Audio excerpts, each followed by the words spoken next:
Hello everyone and welcome back to my channel dito sa Seryosong Usapan with Kuya Jun.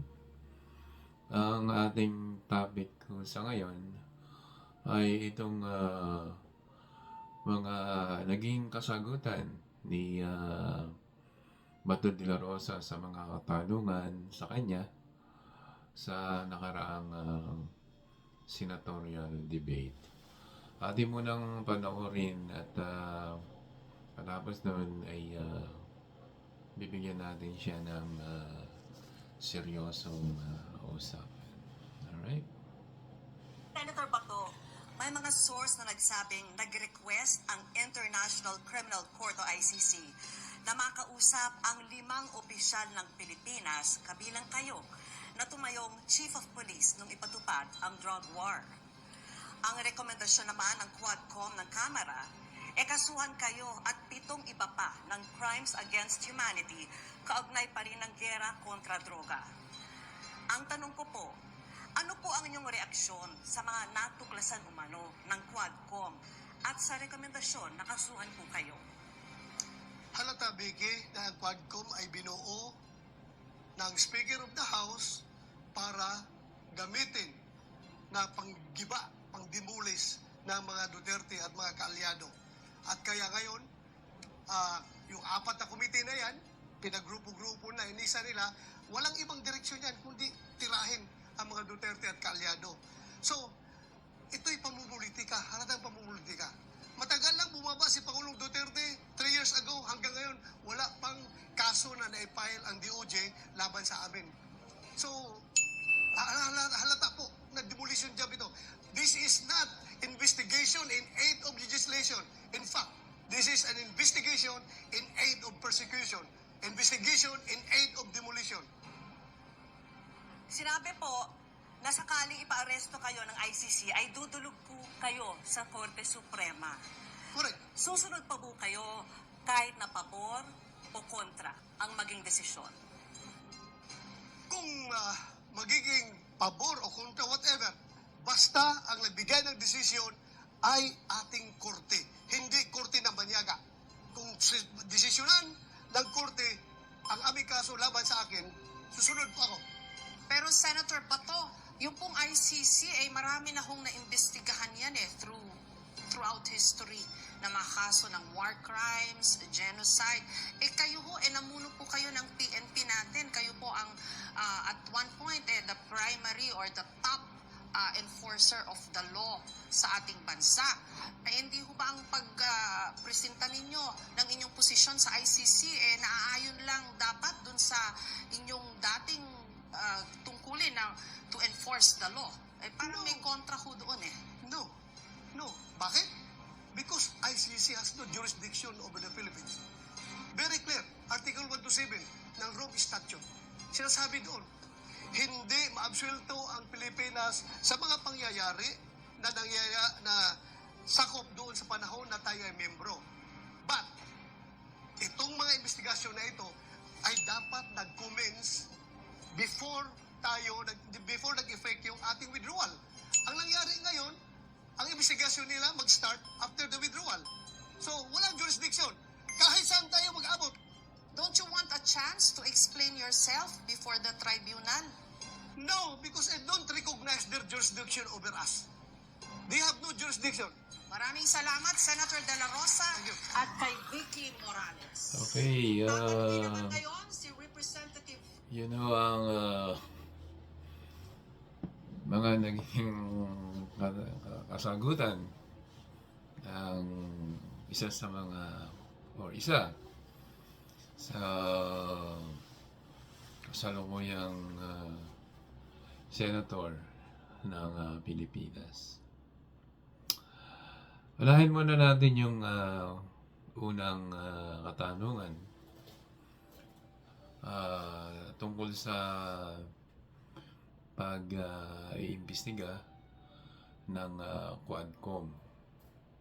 At sinasabi niya ay yung pag-iimbestiga ng Quadcom ay para lang daw sirain ang Duterte ah, at saka siya na alipores ni Duterte. Tama ka. Dahil sa Quadcom na natagpuan o nalaman ang mga pangyayari o sabihin na natin mga krimen na naganap noong panahon na si Duterte ang presidente at noong panahon na ikaw ay isang police chief. So, sa mga natuklasan ng Quadcom na yun ay hindi yun para sirain lang kayo. Kundi yun ay yung mga totoong nangyari ay natuklasan nila sa mga nagpresenta na mga resource person o yung mga naging biktima ng dun sa nangyaring extrajudicial killings nung ipinatupad nyo yung tukhang, yung ipinatupad nyo yung long barrel. Yun eh. Maraming natuklasan ng Quadcom sa kanilang pag-iimbestiga. At marami ring nag-testify, nagbigay ng kanilang testimonya na umamin sa mga nangyari na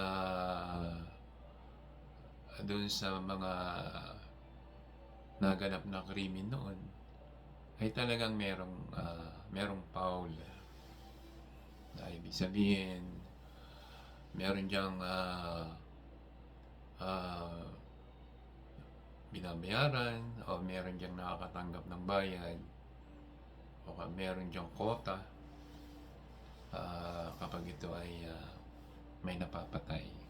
Yun ang nahalungkat sa pag-iimbestiga ng Quadcom. At yun ay inamin din ni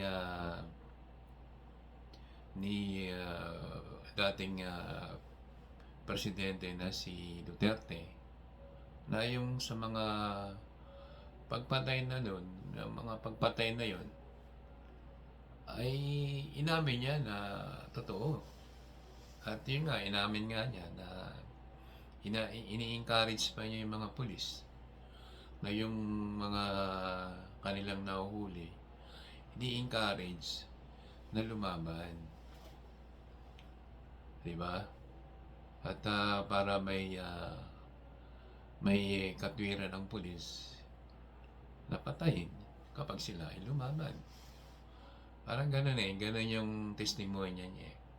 Ikaw kasi, hindi ka humarap sa hearing ng Quadcom na ilang beses kang inimbitahan ay hindi ka humarap dahil nga duwag ka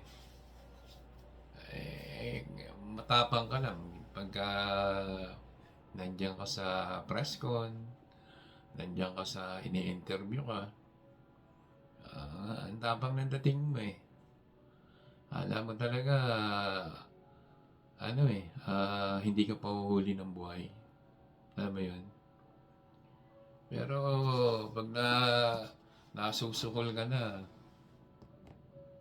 umiiyak ka na, iyakin ka naman Alala mo ba yung umiyak ka sa Senado nung nagkaroon ng hearing? Kaya huwag kang magmatapang kuno Bato de la Rosa. At sinasabi mong yung isinigawa ng Quadcom, para bang minamaliit mo sila? Minamaliit mo ang kaalaman nila? Wag mo sabihin ano ka, como senador ka at sila ay kongresista lang. Para bang sinusukat mo yung kanilang kakayahan. Para bang ina-underestimate mo sila. Dahil kumbaga, yung ginawa nilang hearing dun sa Quadcom ay kumbaga ay walang kwenta sa tema ng pananalita mo. Pero bakit ka ba nakarating dyan sa pagka-senador? At kung umasta ka, kala mo ba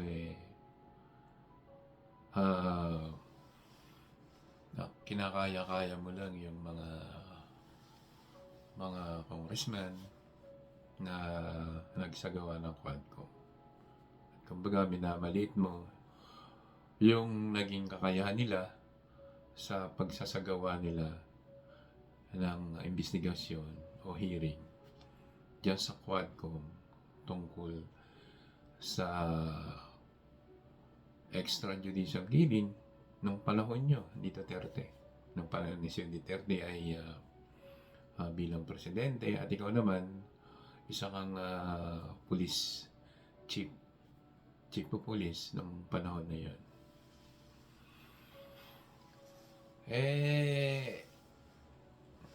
Hindi ko mo naging senador ka, para bagang akala mo mas magaling ka sa kanila. Diyan sa mga katwira mo lumalabas na lumalabas na medyo mababaw ang iyong kaalaman patungkol sa batas. Naging pulis ka pa naman, naging chief of police ka. Nakakapagtaka lang kasi na ang babaw yung pananaw mo sa pangangatwiran mo. Kumbaga, ang babaw ng iyong word of wisdom, kumbaga. Kaya, huwag mong sabihin kasing como senador medyo minamaliit mo yung mga isinigawa ng House, lalo na yung Quadcom sa pag-iimbestiga. Pamumuliti ka? Anong pamumuliti ka? Ikaw itong madalas mamuliti ka ikaw yung puro ka pa-hearing dyan sa Senado, puro ka pa-hearing. Wala namang kakwenta-kwenta yung pinagagawa mong hearing. Natandaan mo, nagpa-hearing ka nun sa Davao tungkol kay Kibuloy na ini-encourage mo si sino ba yung si General Torres na mag-withdraw doon sa compound na yan.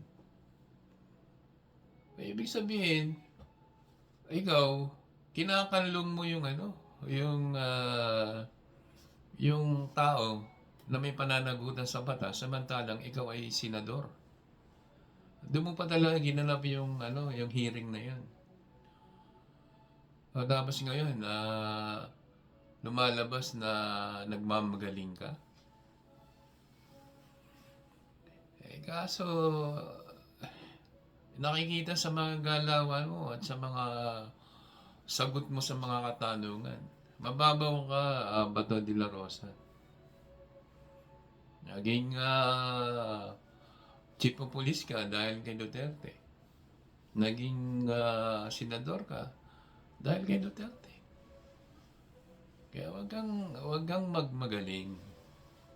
Dahil kitang-kita naman sa'yo, sa mga galawan mo, kung ano yung meron ka in terms of kung paano ka umintindi ng mga bagay-bagay.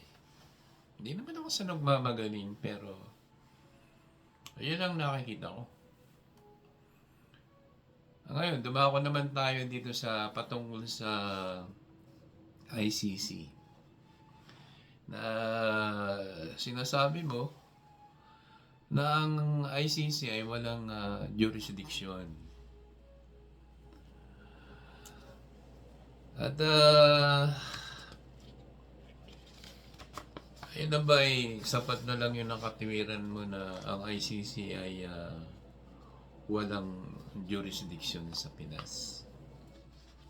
Ikaw na rin may sabi na may jurisdiction ang ICC habang tayo ay membro pa ng ICC. Mismo galing din sa bunganga mo eh. Pero, ang sinasabi mo, bakit hindi sila imbestiga bago yung withdrawal ng Pinas sa ICC as a member? Yun ang sinasabi. Bali wala kasi nga ang tinutukoy mo hindi nag-imbestiga yung ICC nung kasalukuyang member pa tayo nila. Ang pagkakaalam ko, Senator Bato, ang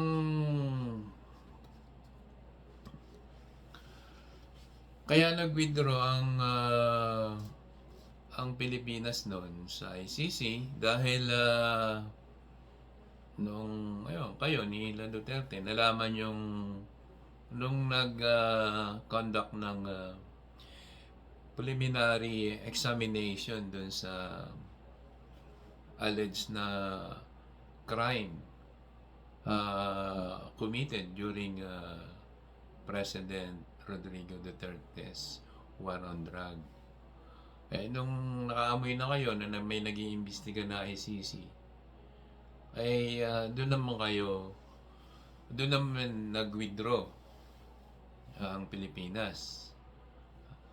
At ang akala nyo, kung nag-withdraw na kayo, ay wala nang jurisdiction ang ICC sa pangyayari na nangyaring na extrajudicial killing on that time or during that time na si President Duterte pa noon ang presidente. Hindi ko mo nag-withdraw yung pangyayari na tayo ay member pa ng ICC, ibig sabihin wala na yun. Dahil nag-withdraw tayo sa ICC. Doon pa lang yun na nga, tulad ng sinabi ko, naging senador ka, ito yun nga, kasalukuyan kang senador at tatakbo ka nga uling senador. Sa pagkakaintindi mo ng batas o sa pangunawa mo ng batas, maging dyan sa ICC ay mababaw. Ang tagal mong naging senador at saka yung ganyan yung pananaw mo patungkol sa ICC. Mababaw ka, Bato de la Rosa. Kaya yung katwiran mong yan, Ano yan mga katwirang, ba't hindi mo muna inaral lang mabuti kung ano ba talaga yung jurisdiction ng ICC sa Pinas o sa atin, sa Pilipinas. Lagi mo sinasabi, ICC has no jurisdiction.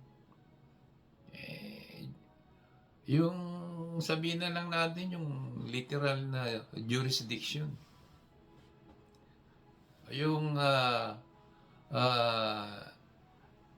nasakupan o nasasakop ng ICC. Ano yung kanilang kapangyarihan nung tayo ay nasasakupan pa nila tayo sa kanilang ipinapatupad na batas. Bago tayo sumali dyan yung binasa mong Rome Statute, yun yung sila yung nagtatag ng ICC at dun sa itinatag nilang rules at jurisdiction ay pumayag tayo dun sa kanilang batas na yun. O, di ba? Tapos ngayon, sasabihin mo, has no jurisdiction.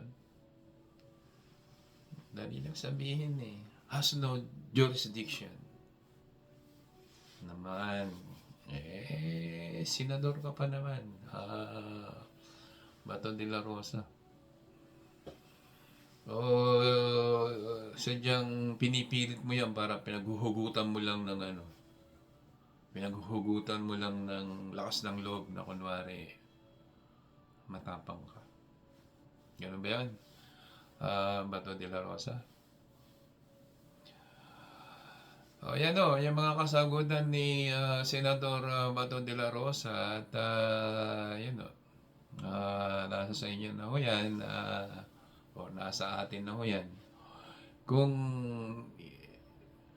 itong sa muli niyang pagtakbo bilang senador,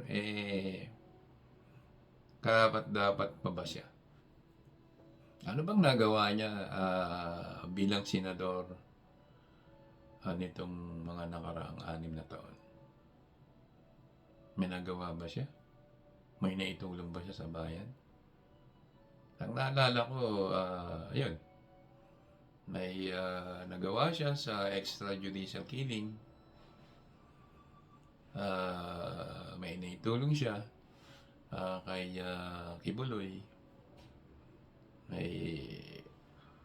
Ang dinidepensahan niya ay itong Duterte at Kibuloy lang. Yun yung ipinaglalaban niya bilang senador. Obvious naman di ba? Kaya nasa atin na ho yan, mga kababayan, kung yun na bang si Senator Bato de la Rosa ay iboboto pa natin ngayong eleksyon bilang isang